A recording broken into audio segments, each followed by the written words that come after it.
set up to worship the God who was bisexual. And this was the origin of homosexuality and lesbianism in the world. It came through the worship of nature and emulating what they believed God was like. But this symbol of a God, both male and female, is no more than the symbol of the devil, and that is what the religion of the Jesuits worship. Now, I'll try to interpret this too. It says here that while thus by their shameful credenda they account the blood of Christ an unholy thing and do despite under the Spirit of grace, we find no less than 40 years ago, Mr. W. Crashaw, in his book entitled The Jesuit Gospel, did clearly give evidence from their approved writers several other damnable doctrines of the same strain with those forementioned asserted by them, viz., that Mary's milk may be compared with the blood of Christ, yea, that the merit and virtue of it is more excellent than Christ's blood.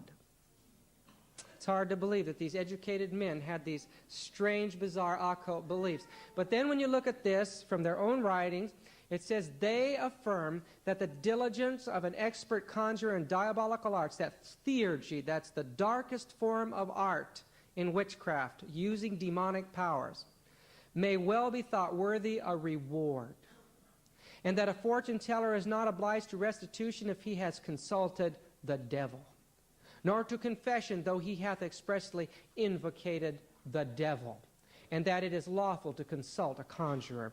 Devil worship was something that was worthy of a reward as far as the Jesuits were concerned, and they worshipped a hermaphroditic deity.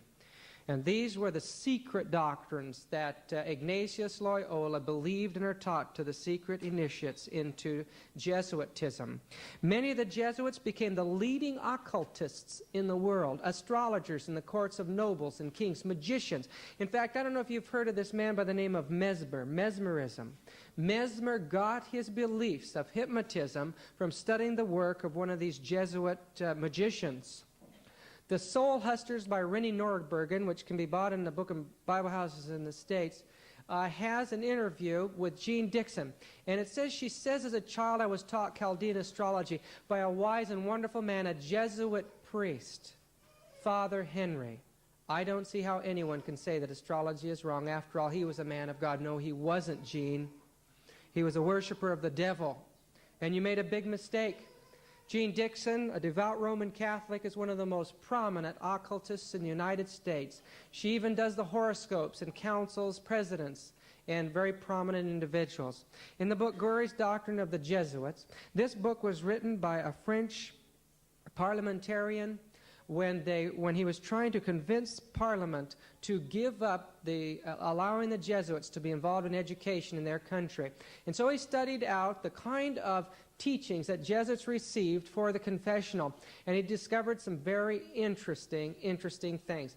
And this is the decree that Parliament made after they studied his work. It says, these doctrines, the consequence of which would destroy natural law, that rule of morality which God himself has implanted in the hearts of men, and consequently would break all the ties of civil society in authorizing theft, lying, perjury, the most criminal impurity, and generally all passions and all crimes, by the teaching of secret compensation, equivocation, of mental restrictions, of probabilism and philosophical sin, destroy all feelings of humanity among men, and authorizing homicide, parricide, annihilate royal authority, and so on.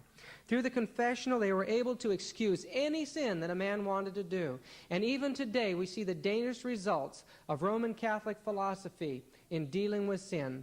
This magazine article came out September 1985 as San Diego was ripped apart by this situation hitting the news media. The Pope acts on a plea by loyal laymen against homosexual priests. They had tried for years because their children were being seduced. Their little boys were being seduced in the confessionals by the priests throughout all of San Diego. And the Catholic Church would not listen to them. Finally, they sent their appeal to the Vatican itself and kept hounding on them.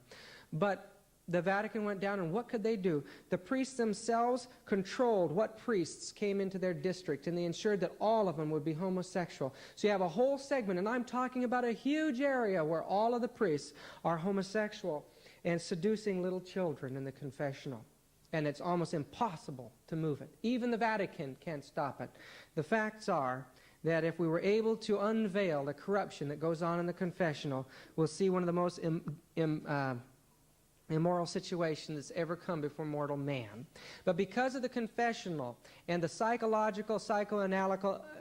psychoanalysis ability of the Jesuits, the priests and the rulers would come to them. These men would pour their hearts out before their Jesuit confessor. And these confessors, claiming to keep these things in confidence, were all agents of the Vatican, and they sent all information they received from the nobility of the world back to the general, with the result that they knew every secret of state.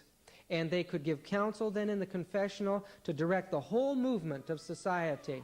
This is Henry going to confessional in France, and due to the Jesuit involvement, the Bartholomew's Day massacre, where 60,000 people were killed, took place. It was their guiding. They're the ones that directed the plan to have a Huguenot leader marry a Catholic leader. And then at the time that it looked like all the Protestants and Catholics were joining hands in this great ecumenical gesture, they planned that very night to destroy all the Protestants. The ecumenical movement is a death knell for the Protestant world. Oh, I'll skip that. When we go to Ireland, we see that the same thing happened there. It appeared to be a union between Protestantism and Catholicism, and while the Protestants went to sleep and allowed the Catholicism more freedom, the result was one of the terrible bloodbaths. And still today, the agitation in that part of the world is terrible. We walked through that. We almost lost our lives there. And sometime I could tell you the story. I didn't know how bad it was there. The most stupid thing I could do was walk right through the middle of all that fighting and be a stranger from the United States. But you can see the churches were all barbed-wired off. The train station was barbed-wired off as buildings were blown up and little children running the streets as little mobs throwing rocks and bricks at people. And that's the result of Roman Catholicism. The Jesuits became accustomed to luxury in the courts of kings. They surrounded the Lewises. This is Louis XV. His confessor, of course, was a Jesuit, and this is his bedroom. Those chairs would be filled by the heads of state as they came in every morning for a meeting with their ruler. But before that he would do anything, he would grab one of them and take him in bed and pull the curtain around, and then he would release them, and they'd carry on their activity. And this was done under the confessorship of the Jesuits. But the magnificent world of wealth that they lived in and the power that they had, it was almost inconceivable to them that their power could ever be broken. But England broke away from the papacy, and the church continued to send Jesuits in for years and years, trying to continue a revolution against the government.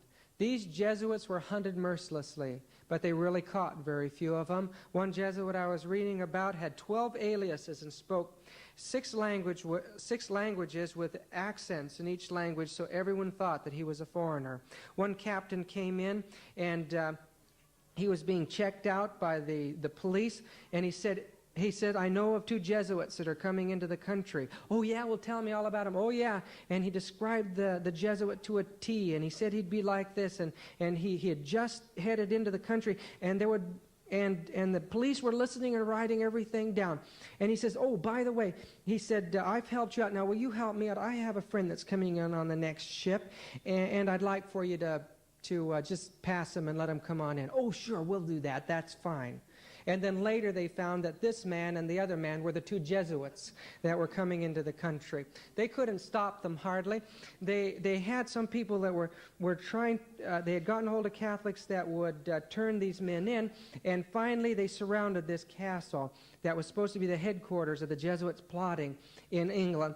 And when they broke into the castle, they found it was a massive maze of passages and rooms, and they couldn't hardly find their way